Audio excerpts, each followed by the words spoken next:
Bonjour à toutes, bonjour à tous et merci de nous retrouver ce dimanche sur le plateau de France 2 pour une nouvelle émission de Sagesse bouddhiste. On l'appelait le précieux maître de Blanche Colline. Nous avons souhaité rendre aujourd'hui hommage à Bokar Rinpoche, ce grand maître tibétain de la lignée Shangpa Kagyu qui nous a quittés il y a bientôt 10 ans. Renommé pour sa réalisation, sa bonté et la clarté de l'expression de son enseignement, il exerça une profonde influence sur ses disciples, notamment en Occident. Alors, qui était vraiment Bokar Rinpoche ? Quel a été son parcours? Qu'en est-il de ses enseignements? Et enfin, quelles sont les principales qualités qui ont marqué ses disciples? C'est ce que je vous propose de voir dès à présent avec notre invité. Lama Tshöki, bonjour. Bonjour. Vous avez rencontré le bouddhisme en 1976, c'était avec Kalu Rinpoche. Vous avez ensuite souhaité entamer une retraite de 3 ans. Vous avez rencontré votre maître, Bokar Rinpoche, dont vous êtes d'ailleurs devenu l'interprète par la suite. Et aujourd'hui, donc, vous partagez votre temps entre votre activité d'interprète et d'éditeur. Merci d'être avec nous aujourd'hui. Alors, pour commencer cette émission, j'ai tout de suite envie de savoir ce que représentait pour vous Bokar Rinpoche, car j'imagine qu'étant donné qu'il était votre maître, ce devait être une sorte de trésor pour vous. C'était un grand trésor. Bokar Rinpoche, je l'ai rencontré pour la première fois en 82. À ce moment-là, on était en retraite de 3 ans. Et donc, dès qu'il est entré dans la salle où on était, dans le temple, je me suis mis à pleurer, j'ai pas pu arrêter de pleurer tout le temps qu'il était là. Et c'était comme un grand éblouissement. Et effectivement, c'est resté, ça restera pour toujours un grand trésor dans mon cœur. Oui. Oui, d'ailleurs, vous avez donc été son interprète jusqu'à sa mort en 2004. Et que représente-t-il plus largement dans le bouddhisme tibétain? Bon, c'est ce qu'on appelle un tulku, donc la réincarnation d'un maître. Mais hiérarchiquement, il n'était pas grand-chose, il est dans la lignée Karma Kagyu. Et il s'est vraiment révélé au fur et à mesure par ses qualités. Ce qui fait que, disons, dans la dernière période de sa vie, il était extrêmement révéré, aussi bien par le Dalai Lama, par le Karmapa, par beaucoup de grands maîtres des différentes traditions. Et on va dire, c'est pas quelqu'un qui a hérité d'un grand nom, c'est quelqu'un qui s'est révélé par ses grandes qualités. Alors revenons justement sur son parcours. Comment s'est passée tout d'abord sa reconnaissance comme tulku, donc comme réincarnation d'un grand maître? Donc quand le précédent lama, qui était un lama qui vivait dans l'ouest du Tibet, est décédé, d'abord, comme c'était pas quelqu'un de très important, les responsables du monastère ont pensé qu'on chercherait pas tulku, c'était pas la peine.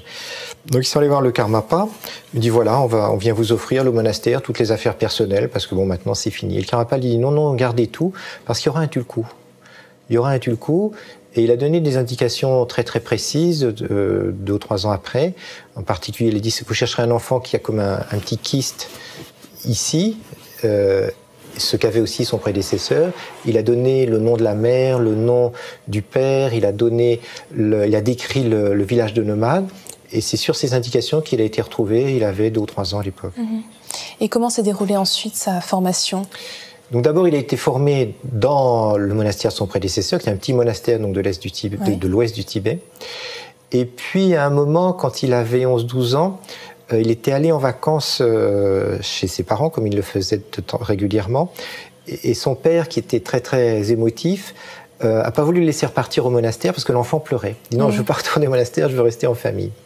Et ça, c'est une situation un petit peu difficile, dont les responsables du monastère se sont dit, bon, si on veut vraiment poursuivre son éducation, il faut absolument trouver un moyen. Donc ils sont allés voir le Karmapa de nouveau, et le Karmapa a compris la situation, il a envoyé une lettre et il a dit envoyez-le dans mon monastère, dans le Tibet central. Et là, les parents, c'était impossible pour eux de refuser. Donc là, il est allé étudier dans le monastère du Karmapa pendant 3 ans. Après, il est revenu dans son monastère. Et quand il a eu 19-20 ans, il est retourné à Tsurpu, dans le monastère du Karmapa, dans l'idée de vouloir faire une retraite de 3 ans. Et que s'est-il passé à ce moment-là? Il s'est passé, c'est que l'armée chinoise est arrivée à Lhasa. Donc, c'était pas tout à fait le moment de faire une retraite de 3 ans. Donc, le Karmapa lui a dit non, c'est impossible.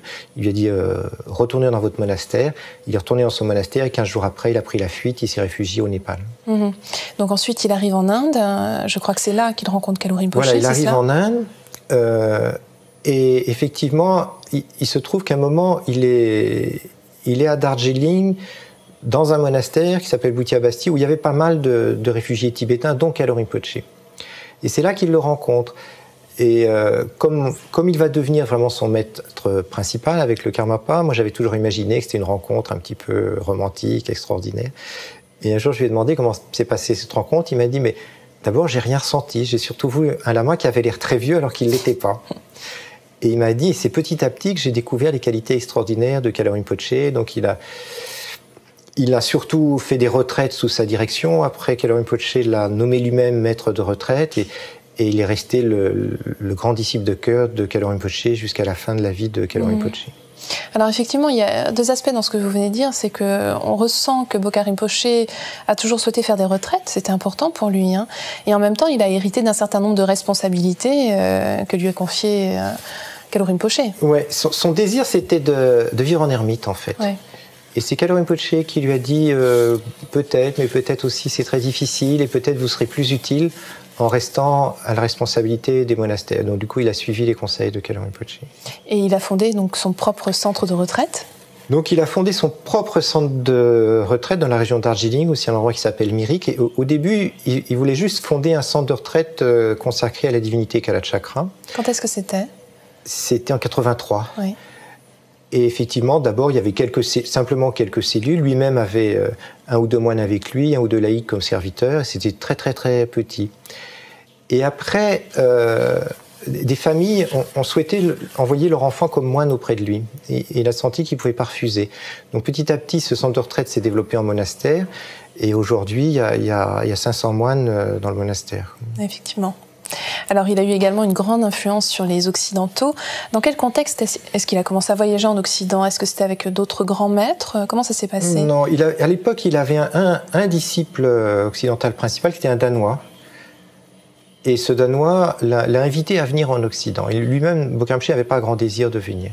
Donc il est venu, et en même temps, Kalu Rinpoché lui a dit puisque vous allez en Occident, visitez mes centres, enseignez un peu dans mes centres. Donc il a commencé à enseigner dans les centres de Kalu Rinpoché.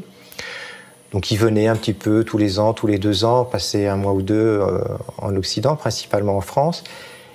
Et c'est un mode d'enseignement qui n'a pas vraiment convenu, parce qu'il pensait qu'on n'arrivait rien à faire de profond. Il fallait aller 2 jours là, 3 jours là, donner un petit peu sur ci, un petit peu sur ça. C'était trop dispersé en fait. C'était dispersé. Ouais.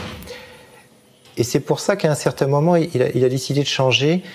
Et il a dit, je vais faire en Inde un séminaire pour convier mes disciples occidentaux, où là je leur donnerai les enseignements comme j'ai envie de leur donner.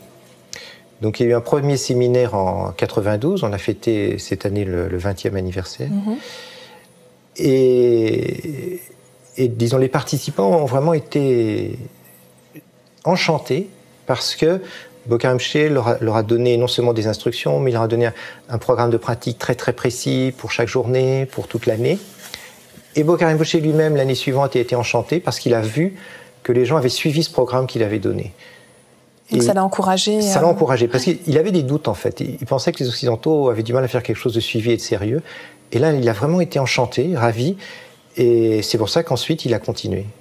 C'était aussi quelqu'un qui, vous l'avez mentionné, avait de grandes qualités. Quelle est celle qui vous a le plus touché en tant que disciple ? Donc selon moi, il avait toutes les qualités. Mais en plus, je pense que c'est vrai. Et tous les grands maîtres, je pense, ont toutes les qualités. Et après, comme vous le dites, il y a celles qui sont les plus visibles. Ouais. Donc chez Bokar Rinpoché, ce qui était très très très visible, c'était une immense bonté qui apparaissait sur son visage, sur son sourire, dans sa présence même. Il y avait cette immense bonté qui transpirait en permanence. Et ça, tout le monde en était vraiment touché, très touché. Beaucoup de gens, même simplement en le voyant, pleuraient comme moi je l'ai fait. Et c'est... Bon, en même temps, il avait toutes les autres qualités, mais celle-là était évidente. Alors revenons maintenant sur ces derniers instants. Est-ce que vous pouvez nous dire un petit peu dans quelles circonstances est-ce qu'il a quitté donc son corps et comment est-ce que ça s'est passé par la suite ? Donc il est décédé en 2004, donc dans sa 64e année. Et apparemment, il avait la prescience qu'il allait décéder. Il avait laissé quelques indices que les gens n'avaient pas compris sur le coup. Par exemple, 1 an avant, il réunit les responsables du monastère et il leur dit je crois qu'à 65 ans, je vais prendre ma retraite. Donc maintenant, il faut que vous soyez bien formés, etc. Donc les responsables du monastère se sont dit mais c'est bizarre, on n'a jamais entendu parler d'un lama qui allait prendre sa retraite. Peut-être Bokar Rinpoché, il est allé trop en Occident, il va prendre sa retraite et tout. Et après, ils ont compris, c'est parce qu'il est décédé, quoi. Et quand il est décédé, en fait, il est décédé on pense d'une crise cardiaque, c'est très très rapide. Après, il est resté 3 jours, ce qu'on appelle en Tukdam, c'est une méditation profonde où le corps, il n'y a pas de lividité cadavérique, le corps reste très souple, la tête ne s'affaisse pas. Donc comme tous les grands maîtres, en fait. Comme beaucoup de grands maîtres, voilà. Et au bout de 3 jours, donc il a quitté cet état de méditation. Moi, j'y étais pas, mais non, il y avait paraît-il, des arcs-en-ciel. Après, il y a comme des petites perles de couleur qui sont tombées de son corps, fait toutes sortes de signes extraordinaires. Et son corps a été conservé. Il était embaumé et il est conservé dans son monastère. Alors on imagine que cela a donné lieu à de nombreuses célébrations, cérémonies. Comment est-ce que ça s'est déroulé ? Il y a eu des grandes cérémonies, oui, comme un grand maître décède, on fait des grandes cérémonies. C'est pas quand on fait des cérémonies pour un défunt ordinaire, c'est pour aider le défunt. Quand on fait des cérémonies pour un grand maître, il n'a pas besoin de notre aide. C'est plus pour le bien des disciples, disons. Donc il y a eu des très grandes cérémonies, beaucoup de grands maîtres qui sont venus, le Karmapa qui est venu, etc. Alors, Lama Chökyi, qui a pris sa succession dans le monastère de Mirik en Inde ? Oui, donc le monastère a eu une grande chance, c'est que Bokar Rinpoché, depuis son enfance, avait un compagnon qui s'est révélé lui-même un excellent lama, un excellent érudit, qui s'appelle Khenpo Döngyö Rinpoché, et qui était de 3 ans son cadet.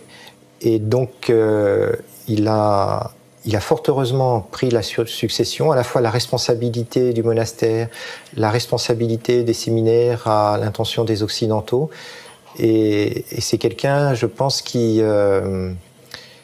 dont le cœur a repris l'essentiel de l'esprit de Bokar Rinpoché. Quand on le voit, quand on l'entend parler, quelquefois on a l'impression que c'est Bokar Rinpoché lui-même qui parle. Et alors, qu'en est-il de sa réincarnation ? C'est vrai que c'est un peu une question qu'on se pose.